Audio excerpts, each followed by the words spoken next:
Hello, everybody. We are back with Matthew chapter 10 and 11. I am hoping that everybody did the weekly challenge this past week, which was just taking an hour out of your day to put all your screens down and just spend that time with Jesus. And then we'll end with the new challenge. Yeah, sounds good. All right. I wanted to point out that in chapter 9, it ends by him saying the harvest is abundant, but the workers are few. Therefore, pray to the Lord of the harvest to send out the workers into his harvest. Chapter 10 starts by him sending out his disciples. He's no longer traveling with his disciples or anything like that. He is sending his disciples out, supporting what he said. The workers are few, pray to the Lord, the harvest, send out workers. So he is sending out workers. He's doing his part, I guess you could say. Okay, now we'll begin in chapter 10. Summoning his 12 disciples, he gave them authority over unclean spirits to drive them out and to heal every disease and sickness. These are the names of the 12 apostles. I'm going to skip over that, but it is the name of all the disciples right here. It'll start then with skipping that verse 5. Jesus sent out these 12 after giving them instructions. I think I'm going to stop there instead of reading, and just to sum this up. Jesus sends out his disciples to preach and perform the miracles. He gives them that authority. He directs them on where to go and where not to go, on how to conduct their ministries. He tells them, do not take anything with you, get up and go. This is where you are to go. Avoid this area. This is what you need to do, how to do it, heal the blind, heal the deaf, all the things, perform this miracle, that miracle, spread my word, tell people about me, prepare the way for me. You're doing this free. Don't accept any money, any gold, any silver, none of that. Somebody that will take you in. And if they don't, move on to the next. That's what a lot of this says. And that's why we always encourage you to read it as well, because we don't necessarily all the time read word for word, but that sums this little few verses up. And verse 14 and 15. Mm-hmm. If anyone will not welcome you or listen to your words, leave that home or town, shake the dust off your feet. Truly, I tell you, it will be more bearable for Sodom and Gomorrah on the day of judgment than for that town. He's telling them, if no one's going to listen to you, move on to the next town. And I'm going to say, for the sake of our generation, if you're trying to bring somebody to the Lord and you have been planting that seed forever and they just refuse to listen to you, the seed is planted, move on. Not to say give up on them, but it's time to move on. Right. And that kid, I watched a video on TikTok actually of this girl. I'll have to get her name. She's super awesome to listen to. And then I'll let everybody know her name if you're on TikTok and are into that kind of thing. But she was saying sometimes, we go out here and we're trying to save people and be disciples, and there's nothing wrong with that. That's not what she's saying. But she then explains sometimes we may be getting in the way because we're pushing and we're pushing and we're pushing. And sometimes all we're called to do is to plant that seed and to walk away, just like you said. And she had how did she word it? Something to the effect of, there comes a point you let go and you let God, and how you fight your battles are different. You can still plant that seed and push, but from a distance and silently with your prayer for that person. That's how you help lead them, because sometimes their struggles and their addictions and their this and their that is their story that leads them to their testimony. And we don't want to get in the way of that. So like you said, sometimes we just got to step back. Yeah, and like you said, that doesn't mean forgetting them. By no means. Don't leave them out to dry. I had a coworker that I was working on for so long. I finally kind of just left her alone about it, and now she is coming to Christ on her own. Right. And it all starts somewhere, just like, you planted that seed in her, took a step back and let God do his work, and look at where she is now, or he is now. I'll read 16 is a good verse since you just went over the dust off your feet. Verse 16, still in chapter 10. Look, I'm sending you out like sheep among wolves. Therefore, be as shrewd as serpents and as harmless as doves, because people will hand you over to Sanhedrins and flog you in their synagogues. Beware of them. I really should have worn my glasses. I'm so sorry, y'all. You will even be brought before governors and kings because of me, to bear witness to them and to the nations. But when they hand you over, do not worry about how or what you should speak, for you will be given what to say at that hour, because you are not speaking, but the Spirit of your Father is speaking through you. I thought that was mighty powerful how he says, you will be handed over. You will go through trials. You will go through tribulations, but do not worry. And, he even tells them when you're brought in before these kings and, it's going to come a time where you have to speak, but don't you worry because God's got you and he's going to speak for you and through you. And that just something that was just really like, man, that's awesome. Just to think that we serve a God that is just there and intervenes just at the moment that we need him to, you know. One of the things that really stood out to me was that he said, like sheep among wolves. Right. To me, it kind of can break down into he's telling you, like, look, I'm finna send you out here into a hot mess. And it's crazy to me that he tells them you're going to be hated because of me. You're going to be betrayed because of me. People aren't going to like you because of me. Families will be divided because of me. Look what I'm leading into next. But it's just another key thing that I actually just glanced into my note. Like they trusted in God and who he was in his plan, like their faith, the faith that it took for them to depart from Jesus and to go out and do this. I think that's an admirable someone type of faith just to be like, okay, he just told me this is going to happen. This is going to be bad. And just to go and do it, to be obedient to God and his plan. You know what I'm saying? I think that was another pretty cool fun fact side note. As I read through it, I was like, wow, like they really put their faith and their trust in God and his plan and did what they were told to do, regardless of fear, Because, they had to be nervous. Like, he's going to send me out here and I'm going to be devoured by these people. They're not going to like me. They're going to mock me. They're going to torture me. Like, that's crazy. And they just went and did it. All the same. Uh, let's start back reading. Verse 21 is where we're at. Brother will betray brother to death, and a father his child. Children will even rise up against their parents and have them put to death. You will be hated by everyone because of my name, but the one who endures to the end will be delivered. When they persecute you in one town, escape to another, for I assure you, you will not have covered the towns of Israel before the Son of Man comes. A disciple is not above his teacher, or a slave above his master. It is enough for a disciple to become like his teacher and a slave like his master. If they called the head of the house ill, how much more the members of his household? Sure. We will be hated because of him. Mm-hmm. And when you're persecuted in one place, move on to another. So it's definitely going to set you apart from other people when you're a believer and somebody else is not.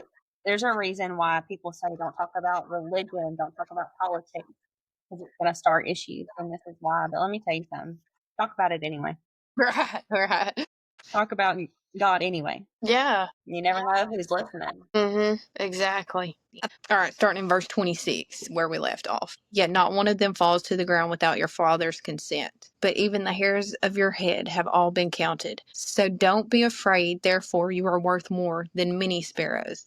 Therefore everyone will acknowledge me before men. I will Oh, let me skip back. I messed that up. Verse 32. Therefore, everyone who will acknowledge me before men, I will also acknowledge him before my Father in heaven. But whoever denies me before men, I will also deny him before my Father in heaven. Don't assume that I have came to bring peace on the earth. I did not come to bring peace, but a sword. For I came to turn a man against his father, a daughter against her mother, a daughter-in-law against her mother-in-law, and a man's enemies will be the members of his household. Verse 37, the person who loves a father or mother more than me is not worthy of me. The person who loves their son or daughter more than me is not worthy of me. And whoever doesn't take up his cross and follow me is not worthy of me. Anyone finding his life will lose it, and anyone losing his life because of me will find it. The one who welcomes you welcomes me, and the one who welcomes me welcomes him who sent me. Anyone who welcomes a prophet because he is a prophet will receive a prophet's reward. And anyone who welcomes a righteous person because he's righteous will receive righteous person's rewards.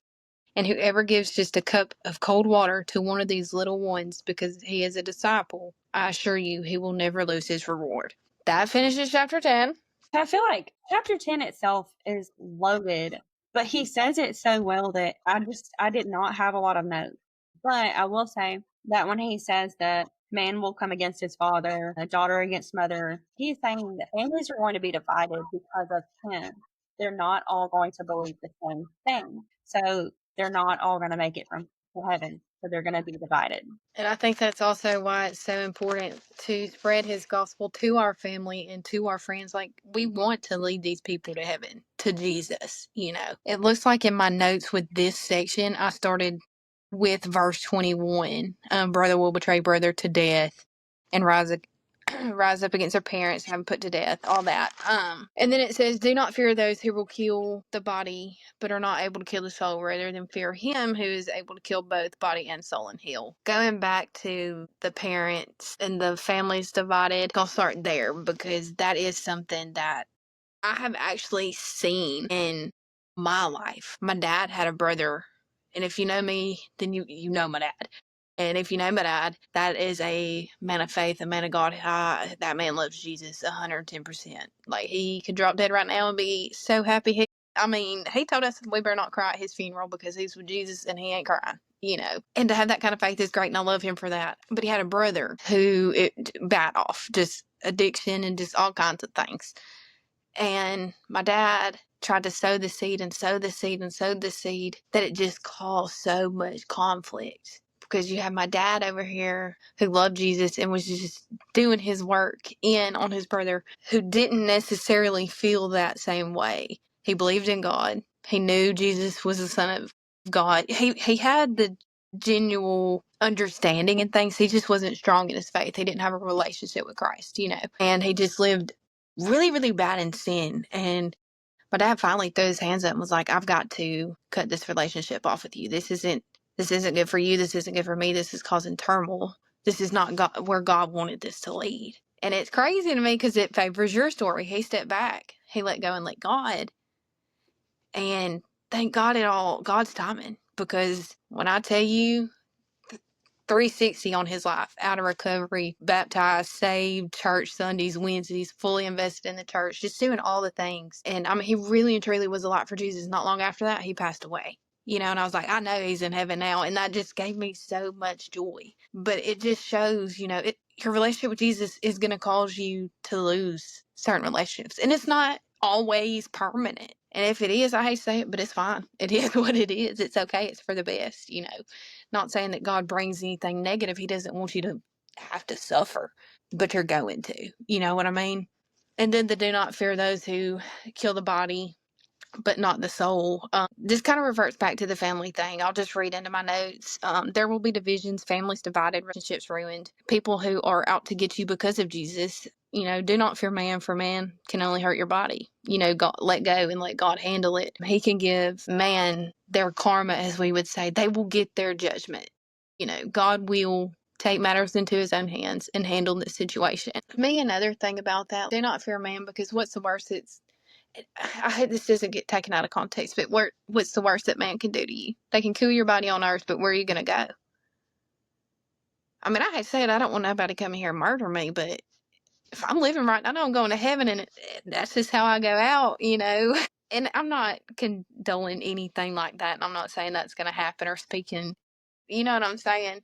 I don't want to get off on no crazy limb and somebody think I don't know what I'm talking about, but I just think that it's trying to highlight the point that don't worry about man, don't worry about things of this earth, don't worry about any of that. Just let go and let God and let him completely come into your life and take control of your life. And just be as faithful to him as you can be and live as Jesus would have you live. And I think I've said that like 1,000 times throughout just these first 10 chapters. Like, just be kind and live as Jesus would have you live. And honestly, all Mm-hmm. the gospels is all about Jesus' life and how he wants us to live it.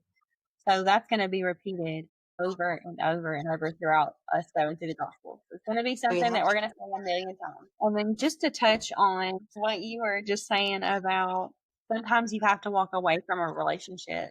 And that is very true. If you've got a very close friend, a very close family member who's not living right and you can't get through to them, the best thing you can do is just pray that God takes out all the people of your life in your life that don't belong there. Mm-hmm. Ask him to remove the bad from your life and watch the people that fall out of your life for the good. I mean, I'm not going to say that it's easy. It's hard. It's going to be hard. It's not easy to be a follower of Christ. You have to do hard things just to get to that level. You've got to get on the level of, I will lay all of this down just so that I can have that relationship with God. Right. And I even seen that in my notes, Jesus above all things, like Christ above all things. No one, your relationship with God and your life and you getting to heaven and all that, nothing should come before that. Nothing and no one shall come in between your relationship with God. If you're going through life doing your own thing, worried about the things of this world, this is going to get so taken out of context. But your life is pointless, is what I actually heard in a video. And I was like, gosh, that's harsh, you know? And I was like, but honestly, I get it, but it's just one of those things that the truth hurts sometimes. And I'm not out here saying anybody's life is pointless. I'm just talking with the spiritual context to it.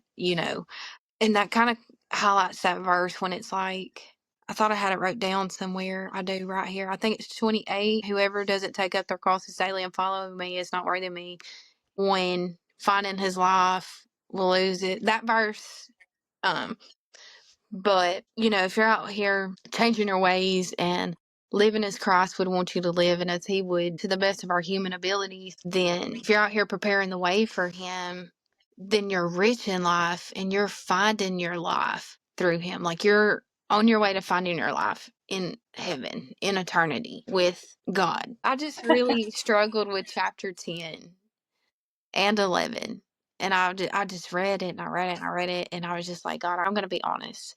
This week has been rough. I had to say a prayer and I know there's something in here for me. And right now I'm just not getting it. And then I got all that.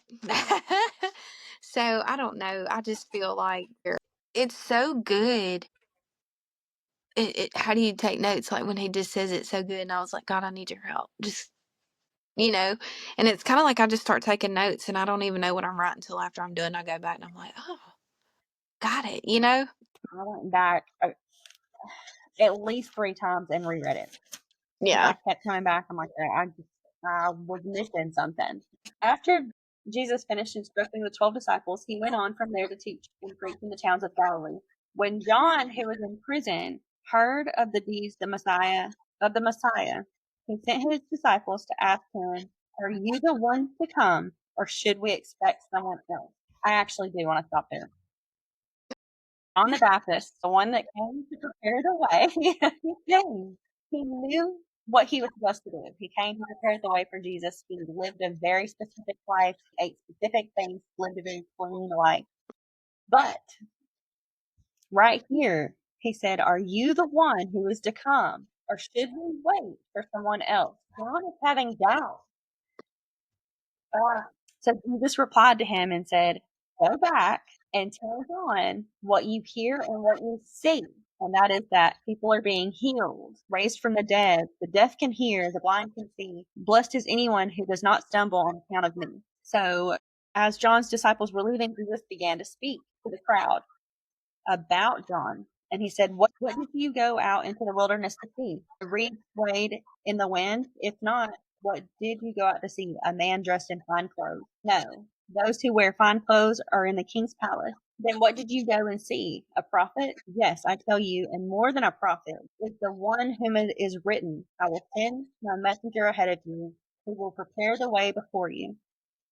Truly, I tell you, among those born of women, there has not risen anyone greater than John the Baptist. Yet whoever is least in the kingdom of heaven is greater than he. From the days of John the Baptist until now, the kingdom of heaven has been subject to violence, and violent people who have been raiding it. For all of the prophets of the law prophesied until John. If you are willing to accept it, he is Elijah who was to come, and whoever has ears, let them hear. To what I compare in this generation. They are like children sitting in the marketplaces calling out to others. We played a pipe for you, and you did not dance. We sang a dirge, and you did not mourn. For John came neither eating nor drinking, and they say he has a demon. The Son of Man came eating and drinking, and they say, "Here is a glutton and a drunkard, a friend of tax collectors and sinners." But wisdom proved right by her deeds. Okay, I feel like that was just loaded. So It is. Jesus It's crazy. confirmed who he was to John. Mm-hmm. What amazes me about the whole situation is John knew exactly why he was planted on this earth.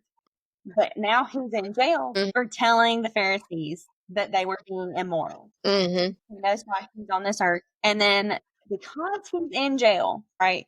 When you're stuck somewhere, you've got a lot of time to think and feel. And the more time you have to think about things, the more you have doubt.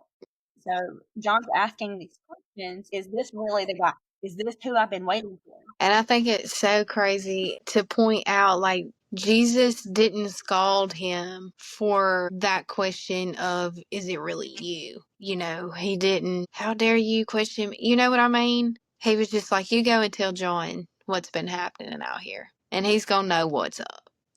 He's just so kind. I love Jesus so much. We'll go 20 through 30. Then he then he proceeded to denounce the towns where most of his miracles were done, because they did not repent. Woe to you, Chorazin! I don't know. Woe to you, Bethsaida! For if the miracles that were done in you had been done in Tyre and Sidon, maybe I should have let you read this. You know these words? They would have. I know, I'm just winging it. Y'all go back, read it for yourself, and make you get your words. They would have repented in sackcloth and ashes long ago. But I tell you, it will be more tolerable for Tyre and Sidon on the day of judgment than for you. And will you be exalted in heaven? You will go down to Hades. For if the miracles that were done in you have been done in Sodom, it would have remained until today. But I tell you, it will be more tolerable for the land of Sodom on the day of judgment than for you. Verse 25. At that time Jesus said, I praise you, Father, Lord of heaven, because you have hidden these things from the wise and learned and revealed them to infants. Yes, Father, because this your good pleasure, all things have been entrusted to me by my Father. No one knows the Son except the Father, and no one knows the Father except the Son, and anyone to whom the Son desires to reveal him.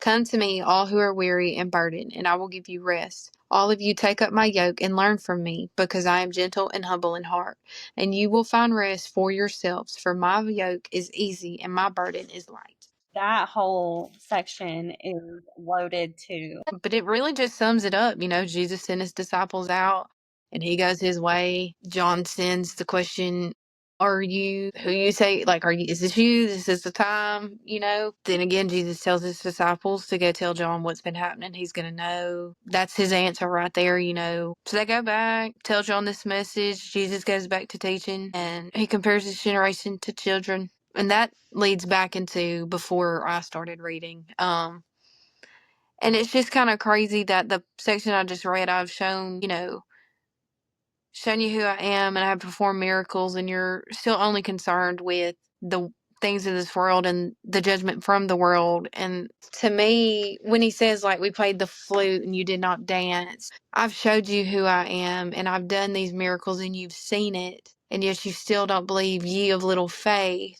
You haven't repented yet, and you've seen. So you know what I mean? Do you get what I'm trying to say there? Yeah. And I So mean, really, that's my notes on 11. okay. Let me grab my notes.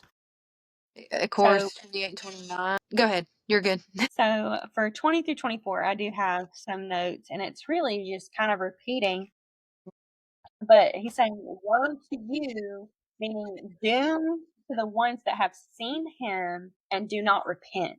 Because Sodom and Tyre, they did not see him, so their judgment will be less than the ones who did see him and didn't believe in him.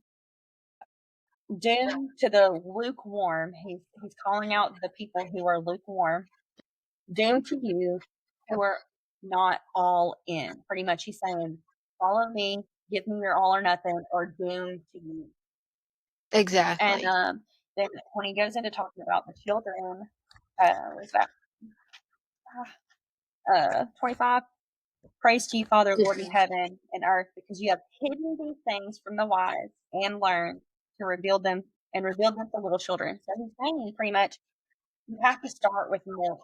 Like a baby starts with milk, and then as they grow and learn, then they start to eat the meat. Mm-hmm. We got to go from milk to meat.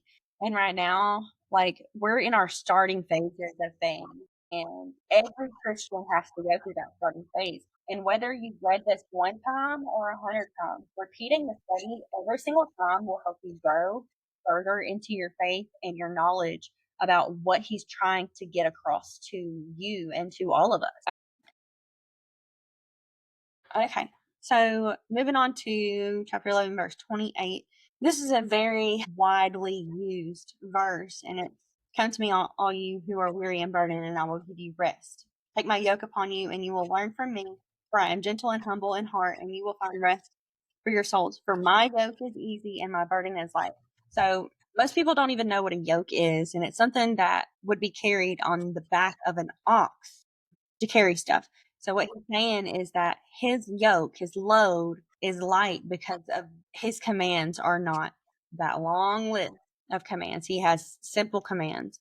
Mm-hmm. And the labor, the burden, the heavy burden that he has, that he's talking about is the law and the sin. So he's pretty much just saying surrender all your struggles to me and it will be handled for you. Exactly. And that's really what I had on that last part too. I love that verse, and just take it to Jesus, give it all to Jesus.